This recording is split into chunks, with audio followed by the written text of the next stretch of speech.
Well, I would like to say good evening to everyone that is joining us today and joining us in this important conversation that we're having tonight about vaccinations in children, because we know the Children's Service Society, that parents have a lot of questions.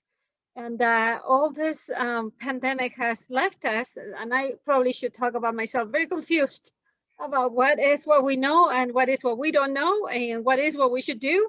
So I'm hoping that tonight we can shed some light and answer some questions that we have been receiving already for Dr. Truong. Children's Service Society is honored to host Dr. Domnan Truong, an associate professor of pediatrics in the Division of Pediatric Cardiology at the University of Utah, and an affiliate with Primary Children's Hospital. Dr. Truong is studying long-term outcomes in children and young adults with MISC and is here to answer your questions live in Facebook. The things that we do today, right? We're all just live here, and we can do it like virtually and never more separated, but never more together, right? Yes. It's so good to have you. Thank you very much for having me. And thank you so much for giving us your time and your talent tonight and to start this conversation. I would like to just introduce ourselves just a second here with a short story. I've have a personal close encounter with COVID in children. I had a friend and a 9-year-old that got COVID, and parents didn't know that. And then later on, a couple of months later, he got really sick, ended up in the hospital. And, they found out at that point that what he was going through was the result of having COVID previously. Very scary at the point for the parents. And so it's so good to be able to bring all these things out and kind of start getting a better understanding what we're dealing with. So for you, Dr. Truong, you stop me if I'm talking too much. You just please help us understand, but why does that happen? Why do kids get COVID and they don't get as sick as an adult will? Yeah, so we're still working through a lot of the details of this. There are several things that we think about, why some adults get much more sick than children do with COVID. So several theories that have kind of come into play have been that, for one thing, kids might often have immunity to different other strains of coronavirus, not necessarily COVID-19 because it's new, but other immunity or exposure to previous coronaviruses during young age might provide a degree of immunity, or not necessarily full immunity, obviously, but some bit of protection, we might think. Other things that people have theorized are that children and adults have very different immune systems, and their response to the virus might be different. Heard of why some people get so sick with coronavirus or SARS-CoV-2 is because their body responds in a certain way, leading to a lot of inflammation. And so how children's immune systems are different from adults might also come play into this. Some people also have theorized that children have underdeveloped nasal cavities, or nares.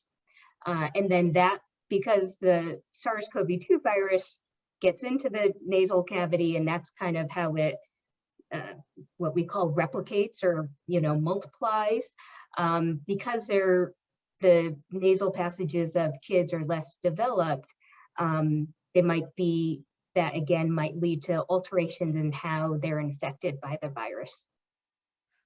Some other things that people have thought of, well, and this probably I suspect plays a fair amount into why kids become less sick often than adults, is that kids tend to be healthier in general, whereas adults, particularly older adults, tend to have what we call comorbid conditions, or underlying health conditions that put them at higher risk for the infection. Some of these comorbid conditions that have been described include being obese, smoking, which luckily a lot of kids aren't doing, and having what we call coronary vascular disease, which is sort of the adult onset coronary artery disease. That can then lead to heart attacks. Also, high blood pressure has been found to be a risk factor. And so luckily, a lot of kids don't have those underlying health conditions. That being said, in some of the studies that have been done on kids getting sick with COVID, we do think that kids with underlying health conditions, whether it's significant asthma, significant heart disease that they're born with, might be at higher risk of more severe illness with COVID-19 infection. And that being said as well, you mentioned, and Kearney, this post-COVID illness. I wonder if it was multi-system inflammatory syndrome in children associated with COVID-19. And that actually historically has affected pretty healthy kids. So even healthy kids can become very sick either with acute COVID or with this MISC. So kids aren't completely out of the woods. Thank you so much. That was such a comprehensive answer and view of, why do kids, get less sick? And I love your answer that kids are healthier, and that's true. Even adults, like we consider ourselves healthy, we still have some certain things in our lives that will be more of a risk to get sick. Yes, absolutely. And we're still definitely working through this. We definitely don't understand COVID-19 completely yet. Yeah. So there are some questions coming through, but I would like to pick on this one first before we go to one that is very interesting on the chat right now. But so there always have been this discussion about vaccination in general. It doesn't have to be COVID. I mean, I've been a teacher and I've been a preschool teacher, and you always have those parents that have decided not to vaccinate their children. Mm-hmm. So long-term and short-term, talking about COVID specifically, but what are the risks of vaccination for children versus no vaccination? Yeah, and I think this is going to evolve over time, but what we know about the COVID-19 vaccine is that overall it's pretty safe and it's effective at not only preventing COVID-19 infection, but also preventing severe illness and hospitalization from COVID-19 infection. So in terms of the short-term risks, I think we know a lot more about that, just because obviously the vaccine really just finished trials at the end of the year for the most part. So in terms of short-term risks, I would call those just the side effects that we can experience from the vaccine itself. And so some people might have some of the side effects, some people might not. So some of the side effects include fever, headache, some nausea. You can have some swelling or pain at the injection site. Also, some muscle aches have been reported as well. And those are, not unusual for people who have had the vaccine to have that. So I consider that sort of the short term. And in the short term, more serious side effects would be things that you can get with really any vaccine, such as a severe allergic reaction, like what we call anaphylaxis, which is like the most profound allergic reaction you can get to something, and the most dangerous probably in the immediate period. People have probably heard in the news. So again, at this point in kids 12 to 17 years of age, only the Pfizer vaccine is, approved in that age group. But we've all probably heard that in adults, there was some data that with the Johnson & Johnson vaccine, that there might be a higher risk of blood clot formation. That being said, there are lots of things that can lead to blood clots that people don't even think about and are on all the time. Smoking can lead to blood clots. Birth control can lead to blood clots. And actually, from what I've read, the risk from blood clots from the COVID-19 vaccine, Johnson & Johnson, is less than, say, those other more common things that we do and give to ourselves. So in terms of the long-term risks, I can't say that we really know yet. We've just had the vaccine out and available and just vaccinating people for 6 months or so at this point, not including those that have been in the trials. So far, there are no serious long-term complications that we know of in people that have been enrolled early on in the trial. So far as we know, the vaccine is quite safe. And I should also mention, because I think I would be remiss in mentioning, again, people have probably heard a fair amount of this in the press within the last month, I would say, since we started giving the vaccine to the younger age group, the Pfizer vaccine to the younger age group, regarding this heart swelling or heart inflammation or myocarditis that we've seen in some kids following the COVID-19 vaccine. Right now, it is actively being looked at by the Centers for Disease Control and Prevention. And that being said, we still think that this complication is very rare. Obviously, we're looking into more details in that, and hopefully we'll have more information in the future. But again, in discussion with colleagues across the country, it seems like a very short-lived complication. Kids do, the kids and teenagers that have experienced this have done okay. Again, we don't know the long term yet, and so I don't want to necessarily poo-poo things, but overall, we still think that it's very safe. Thank you so much. And I hope that those that are listening can feel that sense of relief that talking with someone that really knows and understands and deals with this in a daily basis, that it is still safe to get vaccinated. And some questions are coming through. And one of the questions that came through, you kind of answered already. You said now that younger kids can get vaccinated, is there one brand that will be safer than the others? But you said that Pfizer is the only one that we are administering children at this point, correct? Correct. At this point, the Pfizer vaccine, and I have a slide that can just kind of depict that, just because some people are more visual than just me talking. So here are the available COVID-19 vaccines in the United States. The first one that was approved via this emergency use administration was the Pfizer vaccine, which in May got approved for use in children as young as 12 years of age and older. The Moderna vaccine is currently approved only in those 18 years of older, although I heard that hopefully within the next month or so that they should also get approval for a younger age group. And right now the Johnson & Johnson vaccine is only available to those 18 years of age and older. And so you can see the slight differences, which again, some of you might know already. The Johnson & Johnson is a one-shot vaccine. Pfizer and Moderna require 2 shots at this point, with slightly different time periods between the first vaccine and the second vaccine. And so, at this point, for parents that want to vaccinate their 12 to 17-year-olds, they really only have one choice, and that's the Pfizer. And so, again, vaccines in general are a very personal choice. And I think just knowing all the data to make that decision for yourself and your kids, I think is very important.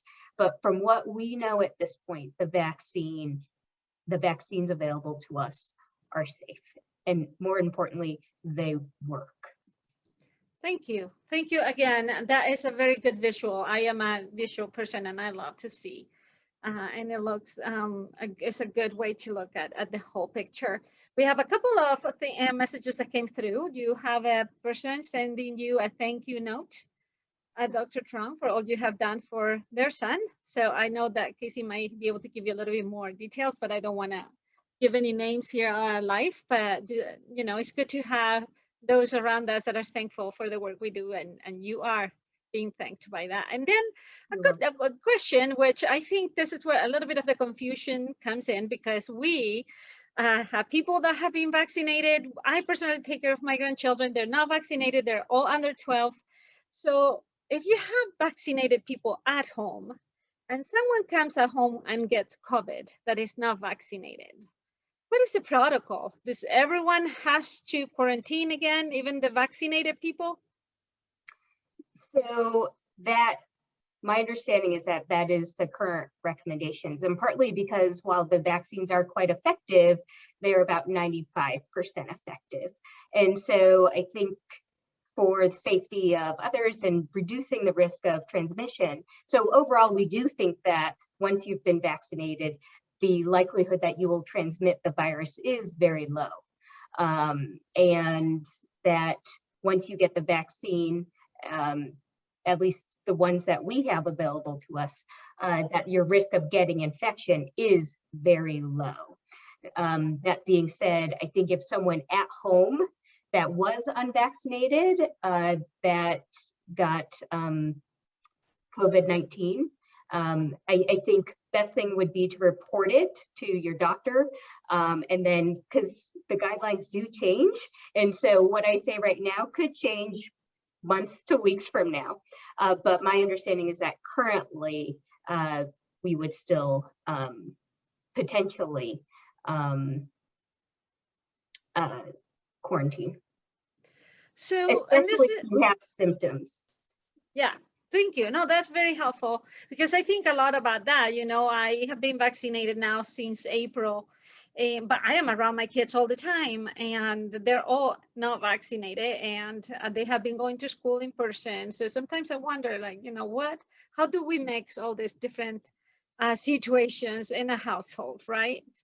And they are changing, you know, just as we get new data and that sort of thing. But I think best thing, talk to your doctor, let them know what your status is and that sort of thing. So I think that's most important at this point.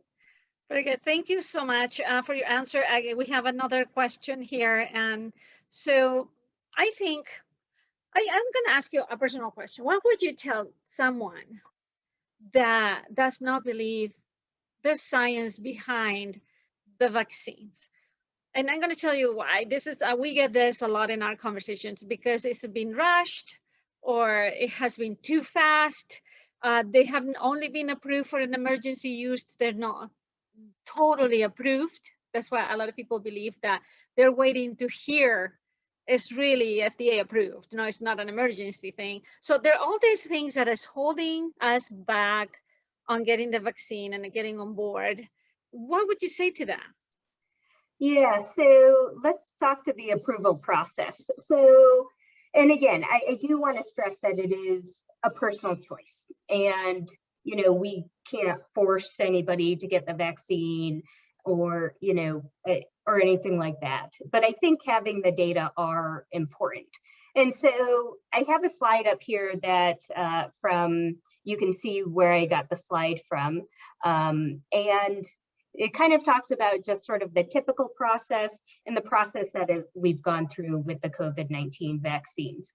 And so typically, you know, all sort of vaccines go through a stage process where the vaccine is developed by a company or some entity through various research practices, etc. And then once the vaccine is developed, it goes through what we call a phase 1 trial. And the phase 1 trial typically only has about 20 to 100 volunteers in that phase. And then the questions that are asked during a phase 1 trial are, is this vaccine safe? What are side effects that people get from this? And also, do we find a signal that the vaccine does protect against COVID-19? And then we went through, the typical vaccine goes through phase 2 trials, where, you know, does it work in humans? And this phase 2 trials tend to have many more, in the hundreds of volunteers, to kind of assess that. And again, also side effects are looked at. Also, what is the best, going back to phase 1, we talk about what is a good dose to use for adults, etc. at the time. And then phase 3, now we're looking at a much larger group of volunteers, talking about thousands here. And so it's sort of large scale analysis of, is this effective? Is it safe, etc. And so And then, then once it's gone through phase 3 trials and approval processes, then it goes into manufacturing and then large scale distribution. And so with the COVID-19 vaccines, actually all of them have gone through the typical 3 clinical phase trials. So none of them have cut corners with respect to they didn't go through a phase 3 or they didn't go through a phase 2. So each of them have gone through each of the phases that we always go through with vaccine clinical trials. Okay, it's just that we kind of did some of those in tandem to accelerate the process.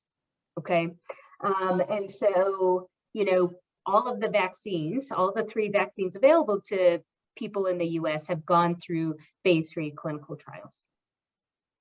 Very good, thank you. This is also a very good visual of how we compare a typical process with an accelerated process of the vaccine. And I have a couple of family members in the medical world, and they said, well, sometimes when a vaccine is accelerated, they already have some research done previous to it. Mm-hmm. That can be used, to kind of move is that true? Yes, so for something like the mRNA vaccine, like the Pfizer and the Moderna vaccines, there's been a lot of research in the past about mRNA vaccines. And so there's been a lot of research regarding the theory and the basis behind these things. Yeah, very good. So I'm talking a little bit about a couple of other questions that just came up on the chat here is what is how do we know any long-term effects that we have found since we started this vaccination with kids? Have we found anything new that we should know? Yeah, in terms of long-term, like I said, at least in the trial, so far we haven't necessarily seen long-term complications. As I mentioned, this myocarditis or heart inflammation, when we've seen it, it's typically occurred within 1 week of the vaccine. And again, kids often do fairly well and recover fairly quickly from that. Again, I don't know the long-term effects of that. And hopefully with time, we will know more about that. But overall, the long-term effects, as far as we know, and granted, understand that when I say long-term effects, this vaccine, we've only been giving it out. They were only approved at the end of last year for emergency use. When I'm talking about long-term effects, I only have data for about, 7 months in terms of larger scale. Although again, people that have been enrolled in the trials early on, like the 20 to 100 in the initial clinical phase 1s, again, as far as I know, they're doing okay. Very good.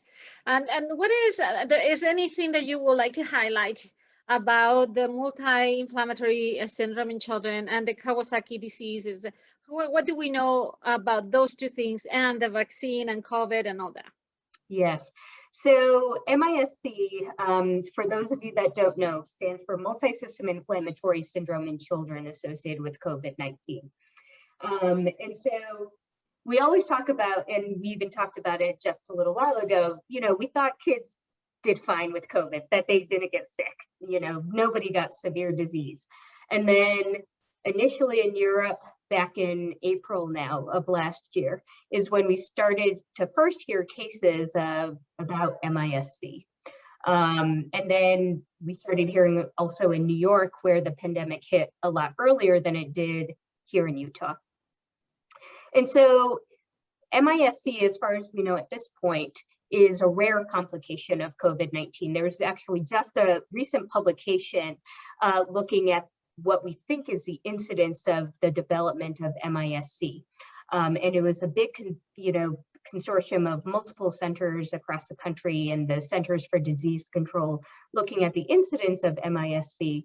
And they were estimating, using different modeling, that the incidence of MISC is 0.03% of people who get, of children less than 21 years of age who get COVID-19. So yes, pretty rare. And I do want to stress that. That being said, kids can get very sick if they develop MISC, just like you mentioned, the family friend of yours. So what happens is we think that the child becomes exposed to COVID-19, and they can either develop symptoms of COVID-19. The majority of the time, parents either didn't know their child had COVID-19 infection, or they had very mild COVID-19 infection.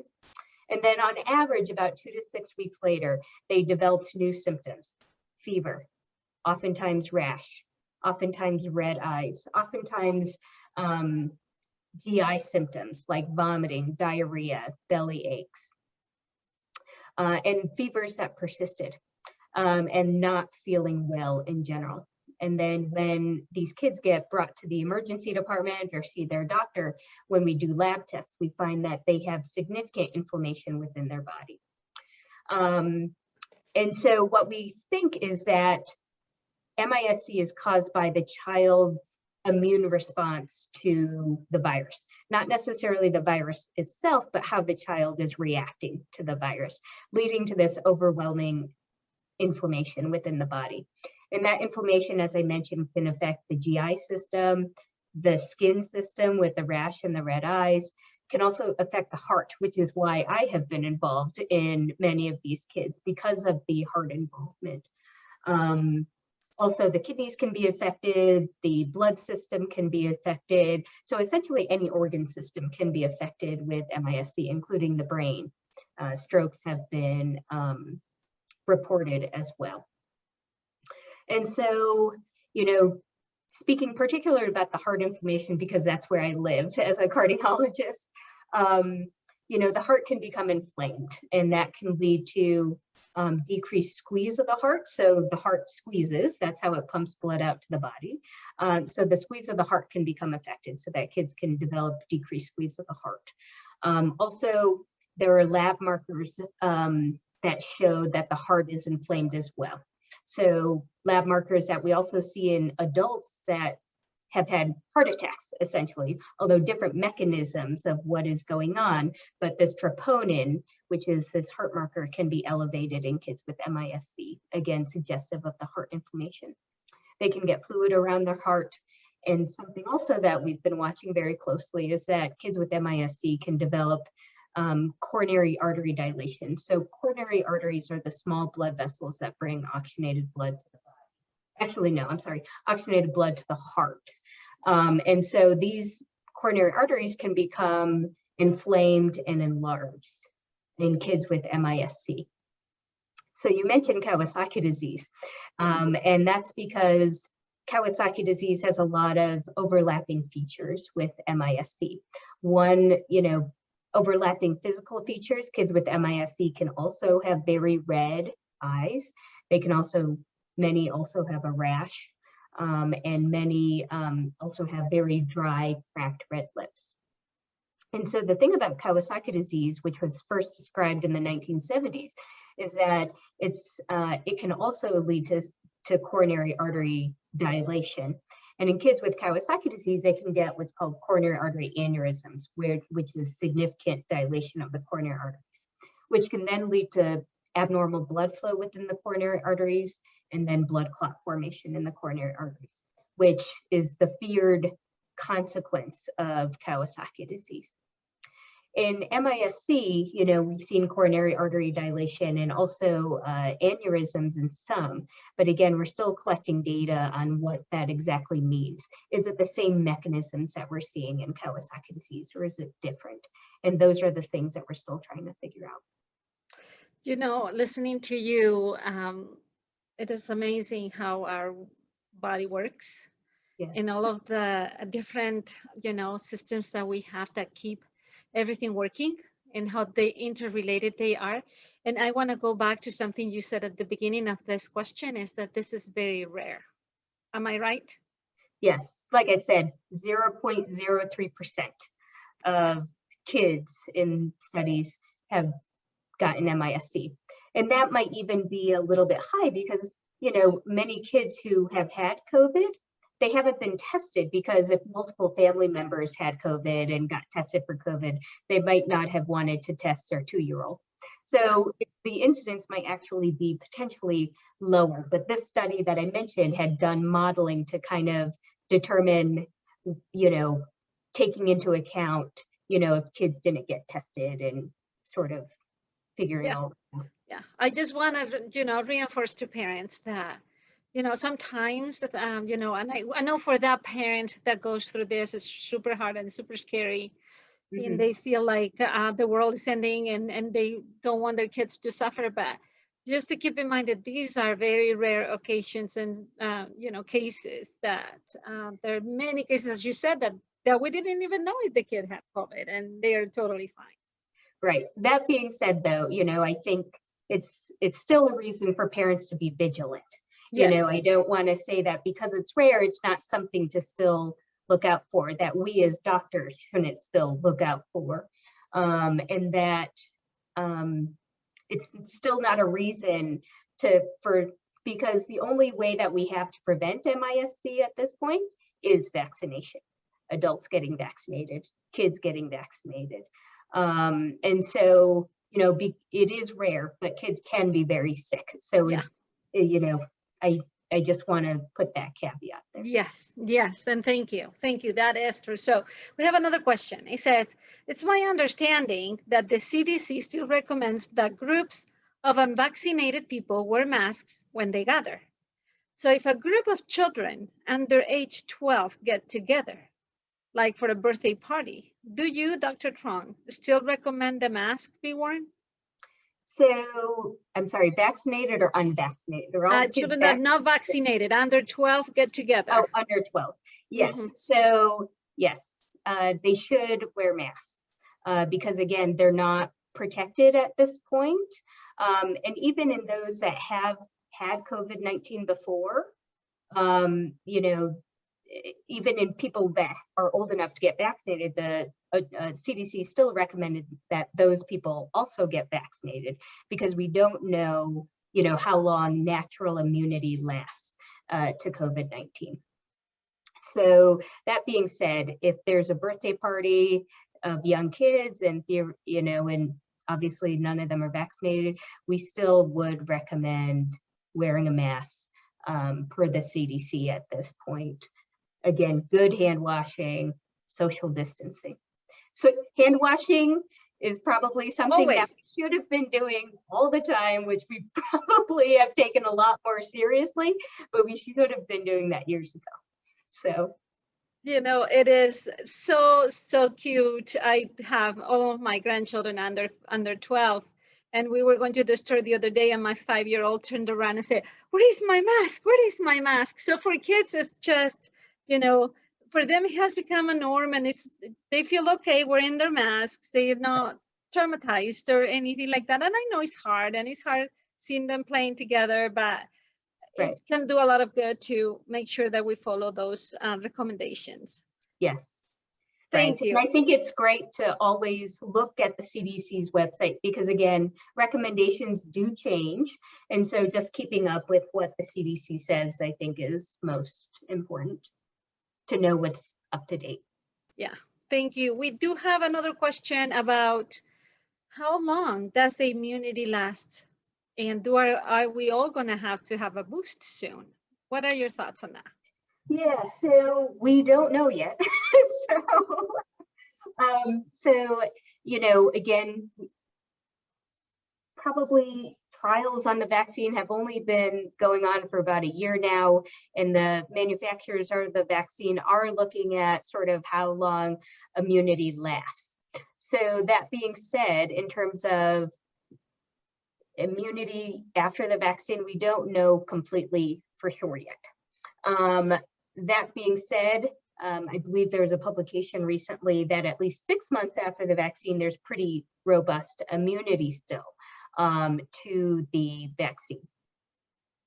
And so at this point, I think we need more time to determine how long immunity will last.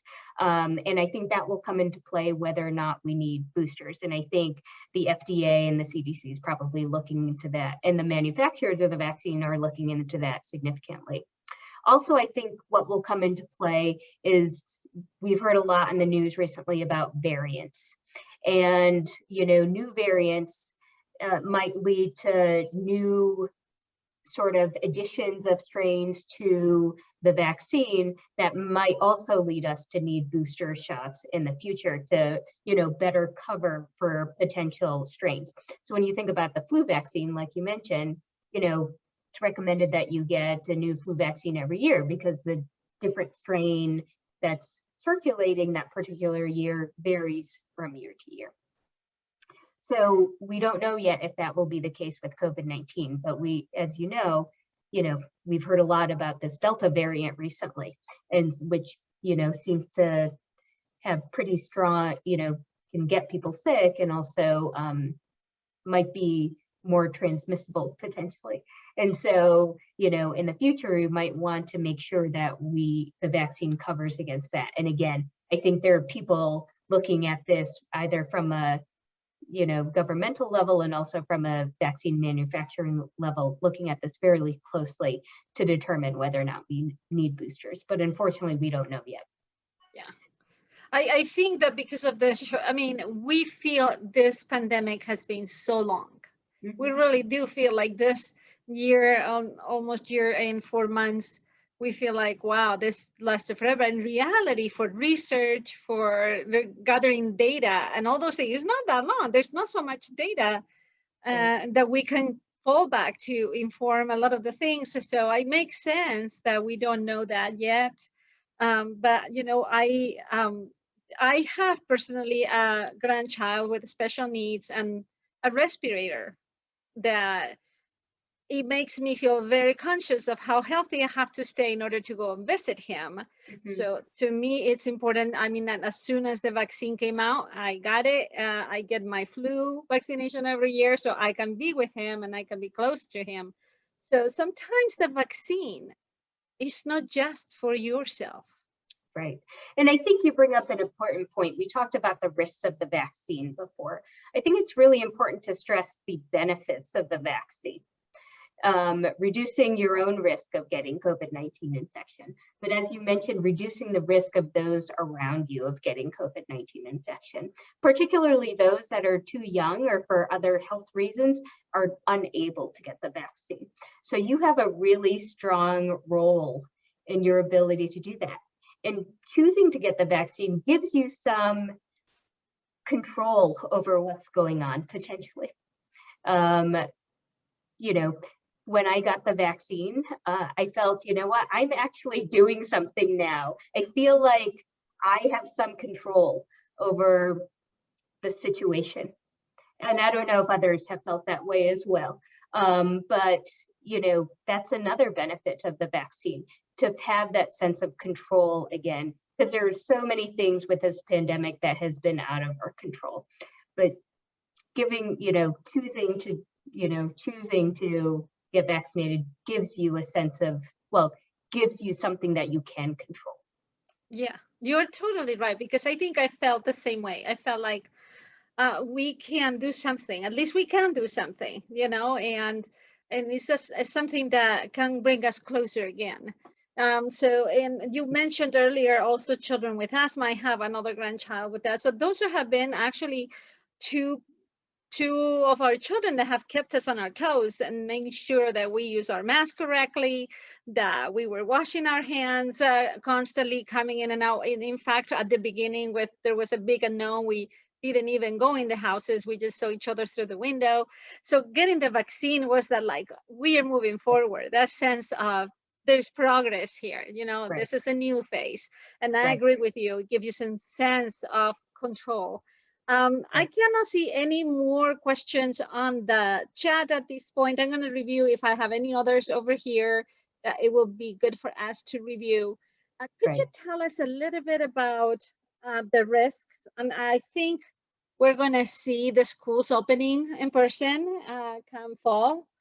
I think kids are going to be going more to a more normal schedule and being in bigger classes and more hours. But there'll be a mix. There'll be a mix of vaccinated kids and unvaccinated kids. So what is the message for those parents that the kids, for whatever reason, cannot get vaccinated yet? And the message to those that really, your kids are not vaccinated, but what does that mean when you put them all together? Right. Yeah, and I think that's sort of like any other situation that we have right now, going to the grocery store or anything like that. Um, and kind of, I want to go back to what you said. You mentioned your grandkids with underlying health conditions. And I think that's important for us to kind of think about in general, because while your own kids might be healthy, you have no idea the conditions that other kids out there have. And so again, I think it's that sort of spirit of, we are a community working together for this, not individual. We as a community can fight this and control it and get a handle on it as much as possible. And one of those ways is vaccinating. So again, I think that is very important, because you don't know the person that you're interacting with has a child at home who is very high risk. So I think that's an important point.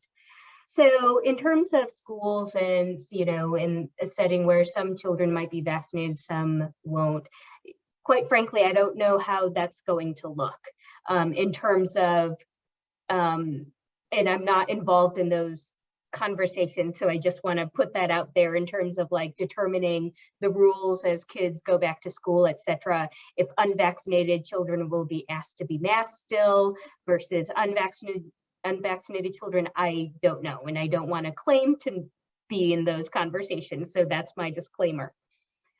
And so in terms of, to those kids that are vaccinated, for those parents, again, the vaccine overall is quite effective, 95% effective as far as we know in terms of preventing COVID-19 infection, and most importantly, getting sick, very sick from COVID-19 infection. That being said, it's not 100% effective. Nothing is. And so, I would again stress good hand washing. And like I said, I'm not sure what the rules will be if kids go back to school, if all kids will be required to mask it still. I don't know. But again, the hope is that the vaccine is pretty effective in protecting. But again, good hand washing and just following the rules that are developed by really smart people who are in the know, like our infectious disease specialists, our departments of health. Yeah. They're thinking about a lot of these things. So I can't say that I have the answer completely on that. And same goes with the unvaccinated kids. Again, I don't know what the rules will be if schools reopen in the fall with regards to masking, the social distancing, etc. So what I can say is that while you can't do things at school, in terms of that, but parents can do things in terms of protecting their kids as much as possible by getting vaccinated themselves to decrease the risk of exposures and transmission through parents and other family members that live in the household. We have an opportunity here today to have you, Dr. Truong, with us, an opportunity to hear from you, your thoughts and your views. And as you said, sometimes you disclaim, I'm not part of that conversation, but you are informed, you're a person that have knowledge about what's going on and the pandemic and all this. So it's such a good opportunity for us. And I loved what you said about being a community. I think we cannot forget that. We don't exist alone. Even when we think we can stay home, we can't stay home 100% of the time. We have to go to the pharmacy. We have to go to the grocery store. We have to do other things. So thinking about us as a community is, I think, a great message for those listening to us today. But I'm going to let you wrap this conversation. So we receive a lot of phone calls in the office about this, and we have had conversations. One of my go-to answers have been, talk to your doctor. If you are not sure, your pediatrician or your doctor will be able to answer your questions because they do know what's Right. going on out there. And if you have a good relationship with your doctor, they can tell you and they can help you through your questions. What is your go-to? What is your answer to help those that are sitting on the bench still thinking, not sure what to do? I, I, I would say go talk to your doctor. Just because, like I said, vaccination is a very personal decision. And I think people need to feel comfortable with the decision that they make for this. You know, I think as a physician, I can say a lot in terms of the safety and the effectiveness and that sort of thing. But, you know, I can't make decisions for families. And same with, you know, when back earlier on when, you know, a lot of parents with congenital heart disease or my patients in my cardiology clinic were asking, should I put my kids in school? Should I not? I wish I could give them an answer to say yes or no, but I really can't, because these are really decisions that people need to make for themselves as they think about, you know, protection for their kids, protection for their community, and what that means to them. And so I would say talk to your doctor, ask questions, and if your doctor doesn't know offhand, he or she can look it up. And unfortunately, we don't have all the answers regarding COVID-19 right now because there are a lot of things that we don't know.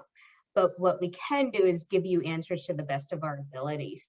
And again, give you with as much information as we have in a way that hopefully is understandable to you to make that decision for you and your family. Thank you. You have made this conversation so engaging. I hope that everyone that is in this has learned something. I sure have learned a lot of things from you. And we are so lucky, so blessed, so fortunate, however we want to call it, to have you here with us tonight. And to have people like you taking care of our children. We live in a society where we can access those services, and we should access those services, and we should make sure that we do the best to get our community safe and healthy. Thank you so much for your time and your talent. If we get more questions, we'll see if we can answer them in the future. But to those that have joined us tonight, thank you so much for your time as well. And I hope all of you stay safe and start enjoying the summer. Thank you so much. Thank you so much for having me.